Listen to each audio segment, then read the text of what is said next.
In this quick solo, I use one pentatonic pattern to solo all over the neck across a 12-bar blues.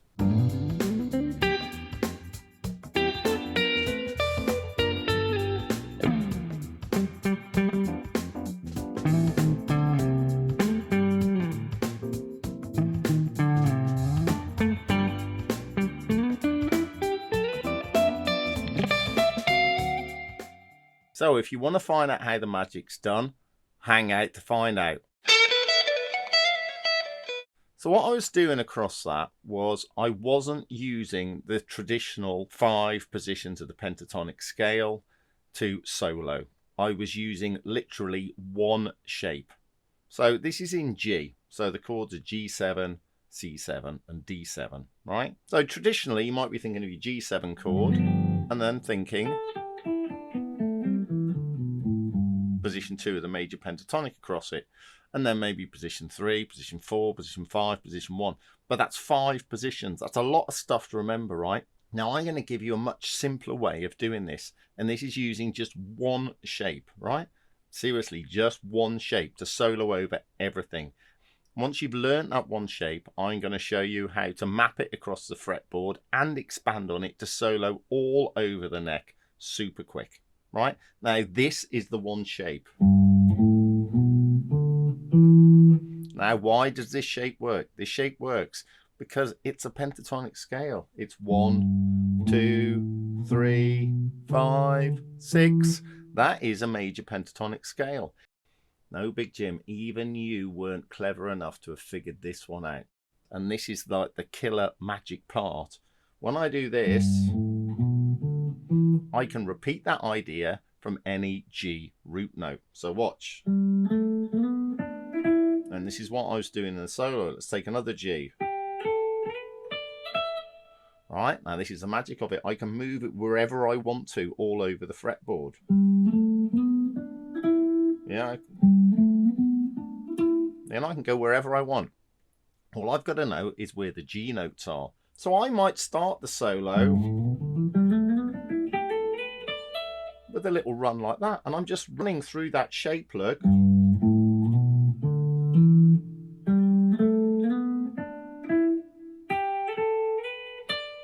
Three times in 3 different octaves. Then I might finish on a G up there. All right, now when I'm soloing,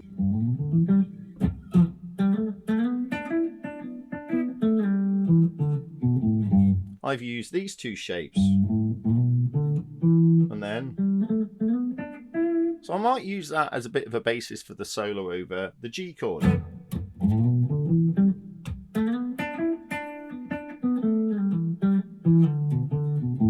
Right, and that's, let's say that's going to take me over 4 bars. Now, when it comes to the C chord, I can keep the same shape, but I need to move it to a different place because it's over the C. So this C7 chord, I'm seeing this C note, so now I've just got this. Yeah, it's dead simple. It's the same shape. So over the G, I went. Over the C, I went. Yeah, back to G. Now let's go on to D before we explore a little bit more. Now D, C, G. So I can outline my 12 bar really simply just using that one shape, but also following the chords, right? This is really, really powerful. So let's go back to the C and let's explore this a little bit more. So I could do this, right? So it's exactly the same pattern, but just in a different place. Now, if I go from this note, right?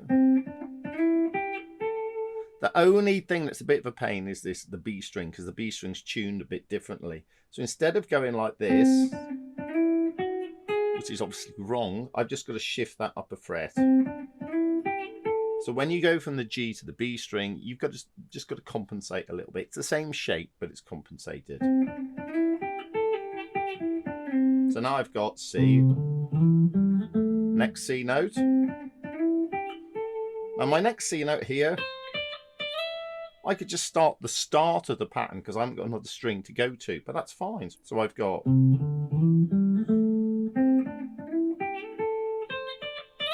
Those are my options over the C, right? We did the G. Let's do the D. Then, and then, right? So I've got tons of potential now over all the chords to play my pentatonic positions all over the neck, but just using one shape rather than having to learn 5 shapes. Now, I'm not saying you shouldn't learn the 5 shapes. You should. But what I'm saying, this, if you want to call it a hack, call it a hack. This allows you to access all these pentatonic notes over all the different chords all over the neck.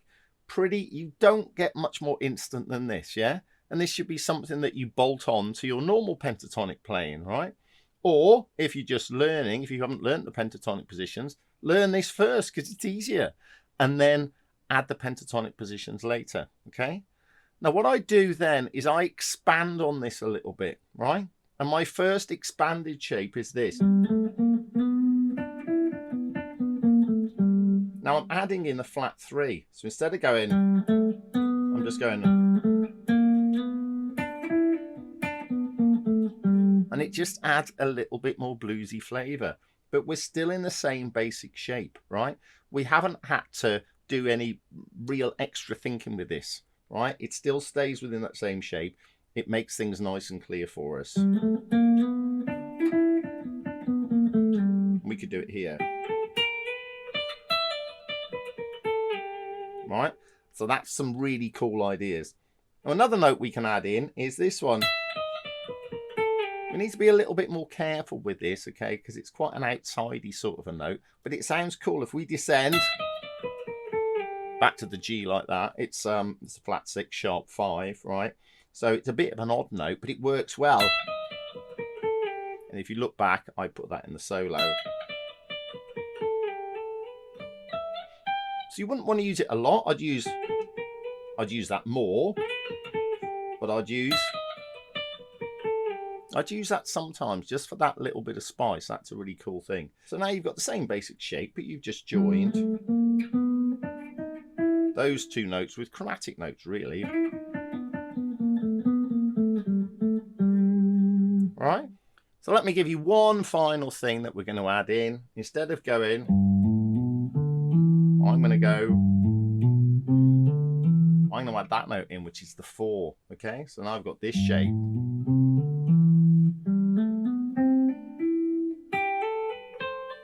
Now the 4, again, it's a little bit of an awkward note, so I wouldn't go nuts on it. It's not part of the foundation. It's an extra note you're adding on. But it allows you to play fast, is what I did right at the start of the solo. By doing that run, where I'm just doing this legato-y thing.